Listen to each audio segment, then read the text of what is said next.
नमस्कार दोस्तों, मैं केरल विश्वविद्यालय के दूर शिक्षा संस्थान की प्राध्यापिका डॉक्टर इंदु केवी आज आप लोगों के सामने एमए पाठ्यक्रम के अंतर्गत आने वाले भाषा विज्ञान और भाषा के इतिहास के संबंध में कुछ बातें प्रस्तुत करना चाहती हूँ।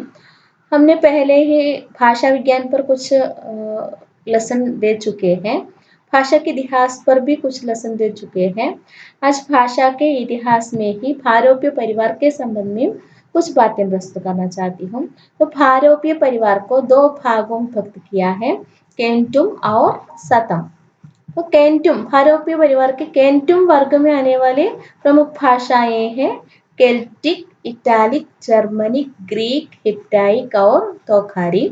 और सतम वर्ग के अंतर्गत आने वाली भाषाएं हैं अल्बेनियन, अर्मेनियन, बाल्टिक, स्लोवेनियन, आर्य आदि भाषाएं। तो केंटुम वर्ग के अंतर्गत आने वाली भाषाओं के संबंध में हम पहले चर्चा करेंगे। तो पहली भाषा है केल्टिक। पहले इस क्षेत्र मध्य यूरोपीय, उत्तरी इटली, फ्रांस, एशिया माइनर आदि में काफी बड़े भाग में था इसका क्षेत्र। तो अब यह आयरलैंड, वेल्स, स्कॉटलैंड, मालदीव आदि में सीमित हो गया है। इस परिवार की सबसे प्रधान भाषा आयरलैंड की आयरिश भाषा है और मुख्य भाषाएं हैं garlic, Wales, Irish, scotch, max आदि। गॉलिक भाषा मृद है और वेल्स की भाषा है। आयरिश आयरलैंड की भाषा है और स्कॉच स्कॉटलैंड का उत्तरी पश्चिमी तथा उत्तरी भाग की भाषा है और मैक्स मालदीव की भाषा है। और केंटुम परिवार में आने वाली और एक भाषा है इटालिक। इस वर्ग की सबसे पुरानी भाषा लैटिन है, जो आज भी रोमन कैथोलिक संप्रदाय की धार्मिक भाषा है। तो रोमन साम्राज्य के विकास के साथ साथ लैटिन का भी विकास मानना चाहिए। रोमन, फ्रेंच, पुर्तगाली, स्पेनिश आदि इस वर्ग की प्रमुख भाषाएं हैं।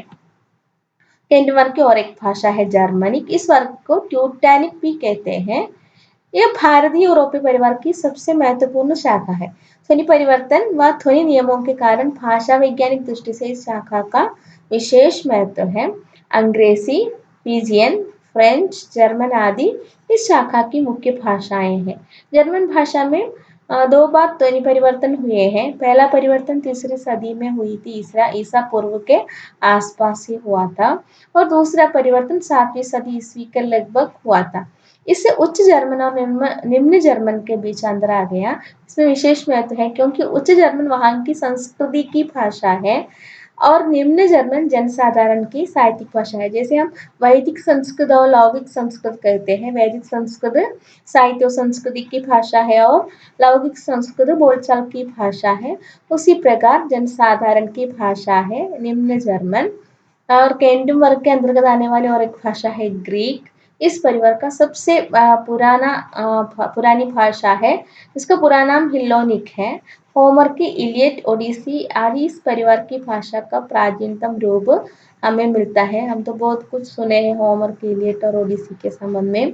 तो ग्रीक की सबसे प्राचीनतम रूप में लिखा गया इतिहास है होमर और इलियड। यह ईसा पूर्व आसार की है। ग्रीक भाषा बहुत बातों से वैदिक संस्कृत से मिलती है। ग्रीक में अत्यंत समृद्ध प्राचीन साहित्य मिलता है। जैसे संस्कृत में सबसे प्राचीन साहित्य समृद्ध साहित्य मिलता है, उसी प्रकार ग्रीक में भी अत्यंत समृद्ध प्राचीन साहित्य मिलता है। केंटुम वर्ग की और एक भाषा है हिट्टाइट। 19वीं सदी के उत्तरार्ध में एशिया माइनर की खुदाइयों में कुछ कीलाक्षर लेख मिले। उसी से हिट्टाइट भाषा का पता चलता है। यहाँ भी संस्कृत के अनेक कीलाक्षर लेख हैं। तो हिट्टाइट भाषा भी खुदाइयों में मिलने वाली कुछ कीलाक्षर लेखों से इसका पता चला। उसी से यह भाषा ईसा पूर्व 2500 की मानी जाती है और यह भाषा संस्कृत और लैटिन से मिलती भी है। केंट वर्ग की और एक भाषा है तोखारी। 20वीं सदी के प्रारंभ में पूर्वी तुर्किस्तान में खुदाइयों से कुछ ग्रंथ और पत्र प्राप्त हुए, जो भारतीय लिपियों में ब्राह्मी और खरोष्टी है, ये भारतीय लिपियां इनमें लिखे हुए थे। तोखारी भारतीय प्रदेश के भाषा समझ सकते हैं इससे। तो इसके गहरे अध्ययन से पता चलता है कि यह भारोपी परिवार की भाषा है। इसके बोलने वाले लोग तोखारी थे, जिसका वर्णन महाभारत में तुषार जाति के लोग से माना जाता है। यही तोकारे रहे होंगे ग्रियर्सन का ऐसा अनुमान है। यदि भी इसका क्षेत्र पूर्व में पड़ता है तो भी ध्वनि के अनुसार एक केंटुम वर्ग में है, क्योंकि इस भाषा में 100 के लिए कंत शब्द का प्रयोग होता है। तो अंग्रेजी में 100 कहते हैं, कंत से ही इसका भी विकास हुआ होगा। तो सतम वर्ग की और एक भाषा है अल्बेनियन। इस शाखा के अंदर इलिटियन, एपरेट आदि कई भाषाओं के नाम लिए जाते हैं, पर अल्बेनियन के विषय में ही कोई सामग्री उपलब्ध होती है। अल्बेनिया और ग्रीक के कुछ हिस्से में यह भाषा बोली जाती है। इनमें बहुत पुराना साहित्य नहीं मिलता, उतने अधिक पुराना साहित्य नहीं मिलता है। इसका साहित्य का आरंभ तो 17 सदी से ही होता है। इस भाषा पर तुर्की, स्लोवेनिक और लैटिन का इतना प्रभाव पड़ा है कि अल्बेनियन के अपने शब्दों को अलग पहचानना कठिन है। सदम वर्ग की और एक भाषा है आर्मेनियन। आर्मेनियन का शब्द भंडार ईरानी शब्दों से भरा है, इसलिए कुछ लोग इसे ईरानी की शाखा मानते हैं, पर भाषा वैज्ञानिक दृष्टि से इसे अलग शाखा मानना ही उचित है। आर्मेनियन में प्राचीन धार्मिक साहित्य उपलब्ध रहा है, जो 4वीं शताब्दी की ईसाइयों द्वारा नष्ट कर दिया गया था। ईरानी, तुर्की, संस्कृत आदि से प्रभावित है इस शाखा की भाषाएं। वर्तमान आर्मेनियन के 2 रूप हैं, एक का प्रयोग एशिया में होता है तो दूसरे का प्रयोग यूरोप में हुआ है। सदम वर्ग की और एक भाषा है बाल्टिक। बाल्टिक सागर के किनारे इसका क्षेत्र है। इसका दूसरा नाम है लैटिक। इसके अंदर मुख्य रूप से 3 भाषाएं आती हैं, प्राचीन प्रशियन, लिथुआनियन और लैटिश। इसमें लिथुआनियन भाषा का भाषा वैज्ञानिक दृष्टि से बहुत बड़ा महत्व है, क्योंकि लिथुआनियन का विकास बहुत धीरे धीरे ही हुआ है, इसलिए इनमें मूल भारतीय भाषा परिवार के रूप अब भी सुरक्षित है। वैदिक संस्कृति की संगीतात्मकता और द्विवचन का प्रयोग भी इसमें उल्लेखनीय है। और सदमर की और एक भाषा है स्लोवेनिक। इसका दूसरा नाम स्लावी है, स्लावी भाषा है। इसके बोलने वालों का क्षेत्र तो बहुत विस्तृत है। रूस, पोलैंड, ऑस्ट्रिया, बल्गेरिया, स्लोवेनिया आदि इस भाषा के क्षेत्र है। इसकी 3 उपशाखाएं हैं, पूर्वी, पश्चिमी, दक्षिणी। इसमें पूर्वी शाखा के अंदर रूस की प्रधान भाषा रूसी आती है। पश्चिमी शाखा की मुख्य भाषा जैक है, जो बोहेमिया में बोली जाती है, और दक्षिणी शाखा की मुख्य भाषा बल्गेरियन है। और सदम वर्ग की सबसे प्रमुख भाषा है आर्य। इस शाखा के अन्य नाम है भारत ईरानी एवं हिंदी ईरानी। भारत यूरोपीय परिवार की सबसे मुख्य भाषा आर्य भाषा है। भारत यूरोपीय परिवार का प्राचीनतम साहित्य शुद्ध रूप में इसी शाखा में प्राप्त होता है। 2000 ईसा पूर्व से पहले लिखी ऋग्वेद की ऋचाएं इसका प्रमाण है। पारसियों का धर्म ग्रंथ जैन अवस्था भी उतना ही पुराना है। तो भाषा के गठन व साहित्य के विकास की दृष्टि से भाषा वैज्ञानिकों का इस शाखा के प्रति बड़ा आकर्षण है। इसी शाखा की भाषाओं की ओर आकृष्ट होने के कारण ही पाश्चात्य देशों में भाषा वैज्ञानिक अनुसंधान का प्रारंभ हुआ था। इसी सत्य से इनकार नहीं किया जा सकता। आर्य परिवार की 3 उपशाखाएं हैं, ईरानी, दरद और भारतीय आर्य। तो आगे हम इस पर चर्चा करेंगे। आर्य परिवार की ईरानी भाषा। ईरानी का हमने पहले भी बता चुके हैं, सबसे प्राचीनतम धर्म ग्रंथ है जैन अवेस्ता। अवेस्ता इसका अर्थ है शास्त्र। इसमें ऋग्वेद के समान गाथाएं और प्रार्थनाएं हैं। जैन का अर्थ है टीका। ईरान के पश्चिमी भाग फारस की भाषा फारसी है। प्राचीन फारसी और अवेस्ता की भाषा को प्राचीन ईरानी के 2 रूप माना चाहिए। तो प्राचीन फारसी का विकसित रूप मध्यकालीन फारसी या पहलवी है। पहलवी के संबंध में हम चर्चा कर चुके हैं। पहलवी में 3री शताब्दी से साहित्य प्राप्त होता है। आधुनिक फारसी का पहला महाकाव्य फिरदौसी का शाहनामा है। शाहनामा के बाद वाले ग्रंथों में अरबी शब्द अधिक आने लगे हैं, पर ईरानी में जब राष्ट्रीयता की दौर चली तब अरबी शब्दों के स्थान पर ईरानी शब्द इस्तेमाल करने लगे। तो आधुनिक फारसी की कई प्रादेशिक बोलियां हैं, ओसेटिक, कुर्दी, बिलोची, पश्तो जो अफगानिस्तान में बोली जाती है पश्तो भाषा, और पामीरी आदि इसमें प्रमुख है। तो आर्य परिवार की और एक भाषा है दर्द। दरद संस्कृत शब्द है जिसका अर्थ पर्वत है। इससे ही हम समझ सकते हैं कि दरद भाषाएं पर्वत प्रदेश की भाषाएं हैं। पामीर और पश्चिमोत्तर पंजाब के बीच की पहाड़ी तराइयां दरद भाषाओं का क्षेत्र है। ये भाषाएं गठन की दृष्टि से ईरानी और भारतीय आर्य भाषाओं के बीच की भाषाएं हैं। भारतीय विद्वानों के अनुसार ये भाषाएं पैशाजी प्राकृत के अंतर्गत आती हैं। खोबार, किलगिर, शीना, कोहिस्तानी, कश्मीरी आदि इस शाखा की कुछ भाषाएं हैं। इनमें केवल कश्मीरी के श्रेष्ठ साहित्य ही उपलब्ध है। इस शाखा की अंतिम भाषा कोहिस्तानी है। आर्य परिवार की भाषाओं में सबसे प्रमुख भाषा है भारतीय आर्य भाषाएं। मध्य एशिया से निकले हुए आर्य घूम फिरकर ईरान पहुंचे। वहां से उनकी एक शाखा अफगानिस्तान को पार करके पहाड़ी रास्तों से भारत में प्रवेश कराई। भारत में पहुंचकर उन्होंने अपनी भाषा और साहित्य को उर्वर बनाया। भारत में आर्य भाषाओं के विकास को 3 कालों में विभक्त करके अध्ययन किया जाता है। प्राचीन आर्य भाषा काल जो 500 ईसा पूर्व से यानी वैदिक और संस्कृत लौकिक संस्कृत काल है। ये 500 ईसा पूर्व से लेकर 500 ईसा तक इसका काल है।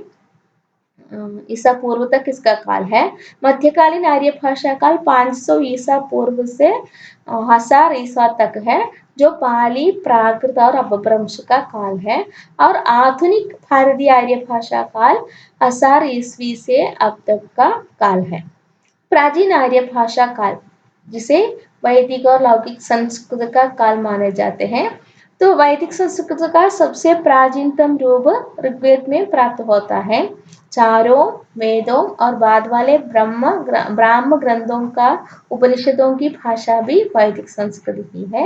ब्राह्मण ग्रंथ है, वेद है और उपनिषद भी इस भाषा में है। पर इन सब की भाषा एक रूप नहीं है। सभी की भाषा एक रूप नहीं है। इनमें भाषा का क्रम विकास देखा जा सकता है।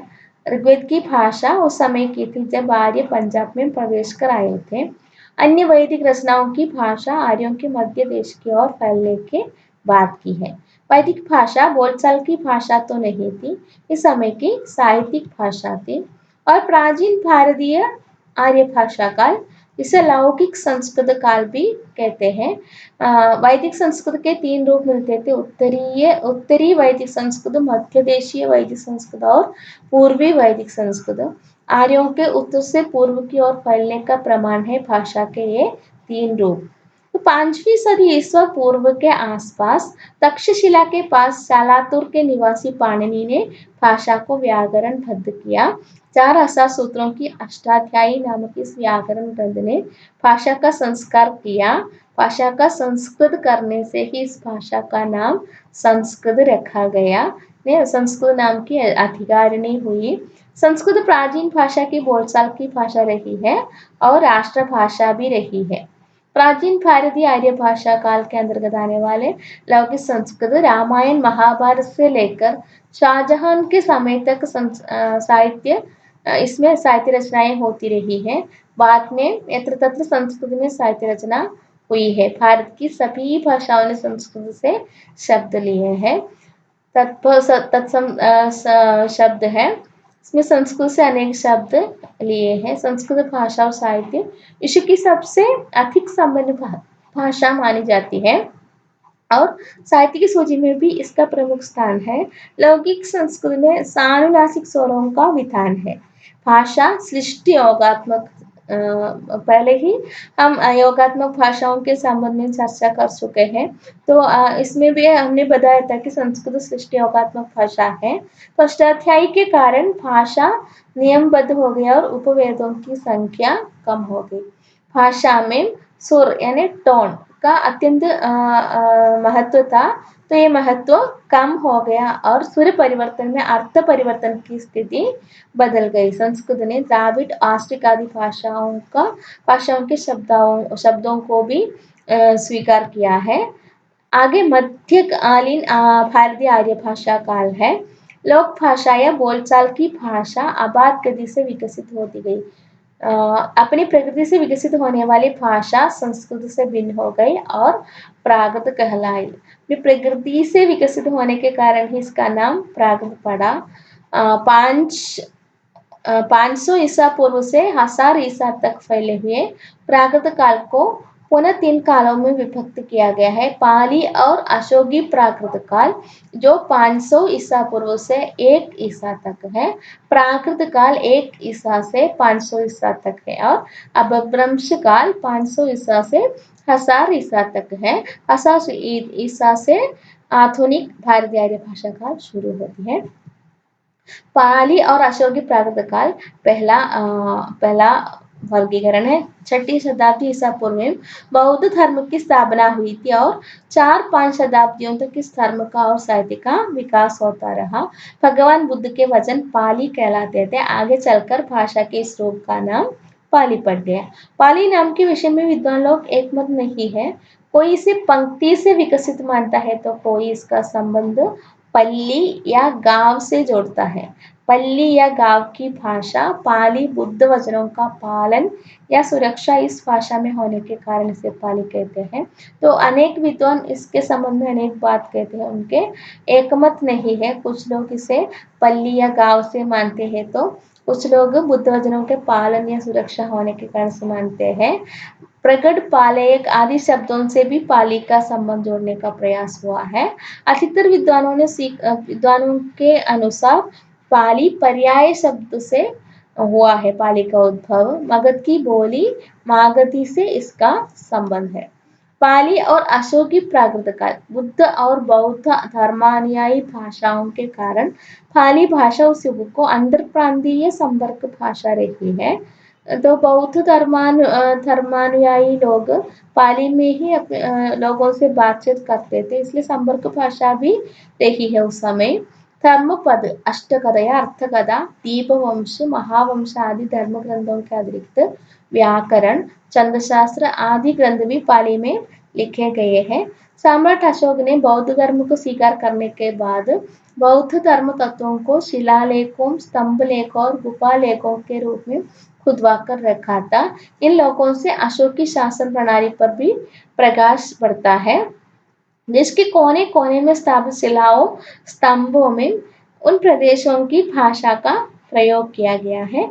भाषा कई बातों में पाली समान होने के कारण प्रादेशिक भिन्नता भी इसमें अवश्य पाई जाती है। तो अशोक के लेख कई प्रदेशों में इसका निर्माण हुआ था, स्थापित किया था शिलाओं को, लेकिन उन शिलाओं में उन प्रदेशों की भाषा पर लिखा था। तो प्रादेशिक भेद तो इसमें देख सकते हैं। आगे प्राकृत काल है।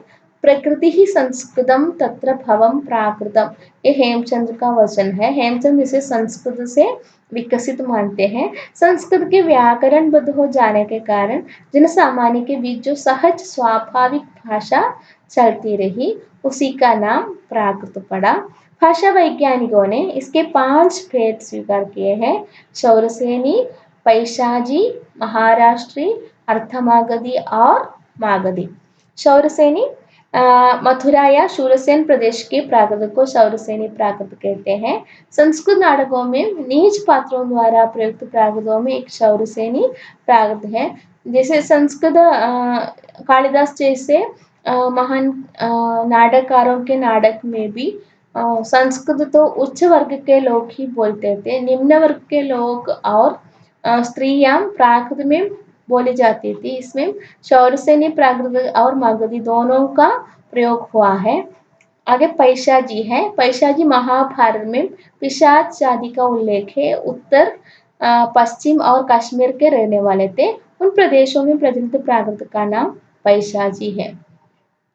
महाराष्ट्री आर्यवर्त के दक्षिणी हिस्से के महाराष्ट्र देश में बसे लोगों द्वारा बोली जाने वाली भाषा है। वहाँ की प्राकृत महाराष्ट्री साहित्य की दृष्टि से बहुत धनी है। यह काव्य भाषा भी रही है। आगे अर्थमागधी, मागधी और शौरसेनी प्रदेश के बीच में अर्थमागधी चलती है। इसमें अधिकांश जैन साहित्य की रचना हुई है। जैन लोग इसी को आदि भाषा मानते हैं। मागधी मगध प्रदेश के आसपास के लोगों द्वारा बोली जाने वाली भाषा है। संस्कृत नाटकों के निम्न स्तर के पात्र भी मैंने पहले ही बताया, मागधी का भी संस्कृत भाषा में निम्न स्तर लोगों और स्त्रियों के द्वारा प्रयोग करते थे। आगे अपभ्रंश काल है। प्राकृत और आधुनिक आर्य भाषाओं के बीच की कड़ी है अपभ्रंश। अपभ्रंश शब्द का अर्थ है भ्रष्ट, गिरा हुआ या बिगड़ा हुआ। तो पंडित भाषा का विकास तो पंडित लोग नहीं पसंद करते हैं, इसलिए जो प्राकृत से विकसित भाषा जिसमें अनेक नए नए शब्द आए तो इसे भ्रष्ट कहलाया। तो इस भ्रष्ट भाषा होने के कारण इसे भ्रष्ट या गिरा हुआ या बिगड़ा हुआ भाषा कहे जाने के कारण इसे अपभ्रंश माना गया है। अपभ्रंश के प्राचीन रूप भारत के नाट्यशास्त्र में प्राप्त होता है। 6ठी शताब्दी से 15वीं 16वीं सदी तक अपभ्रंश में बराबर साहित्य रचनाएं होती रही। देश भेद से अपभ्रंश के नाम और रूप भी बदल जाते हैं। इनमें शौरसेनी अपभ्रंश ही साहित्यिक दृष्टि से सबसे महत्वपूर्ण रही है। मार्कंडेय ने प्राकृत सर्वस्व नामक ग्रंथ में अपभ्रंश के 3 भेद बताए हैं, नागर अपभ्रंश, उपनागर अपभ्रंश और ब्राजट। इनमें ब्राजट सिंध्य प्रदेश की, नागर गुजरात की और उपनागर इन दोनों के बीच की भाषा है। पाश्चात्य विद्वानों ने अपभ्रंश के 4 भेद माने हैं, पूर्वी अपभ्रंश, पश्चिमी अपभ्रंश, दक्षिणी अपभ्रंश और उत्तरी अपभ्रंश। डॉक्टर नामवर सिंह तो पूर्वी और पश्चिमी 2 ही भेद मानना पर्याप्त माना है, लेकिन डॉक्टर भोलानाथ तिवारी के अनुसार अपभ्रंश के कम से कम 7 भेद तो होना ही चाहिए, क्योंकि प्राकृतों के 5 भेद तो आलोचकों द्वारा स्वीकार किए गए हैं, तो उनसे विकसित अपभ्रंश की संख्या भी कम से हम 5 से नहीं होना चाहिए, 5 से अधिक ही होना चाहिए, इसलिए 7 भेद माना है उन्होंने। विभिन्न अपभ्रंश तथा उनसे विकसित आधुनिक आर्य भाषाएं, अनेक विद्वानों ने इसके अनेक भेद बताए हैं। शौरसेनी पश्चिमी हिंदी, राजस्थानी गुजराती, पैशाजी से विकसित है लहंदा और पंजाबी, प्राचुर से सिंधी, खस से पहाड़ी, महाराष्ट्री से मराठी, अर्थमागधी से पूर्वी हिंदी और मागधी से बिहारी, बंगाली, उड़िया, असमिया। आधुनिक भारतीय आर्य भाषाओं का वर्गीकरण किस प्रकार हुए हैं, तो इस पर हम आगे चर्चा करेंगे।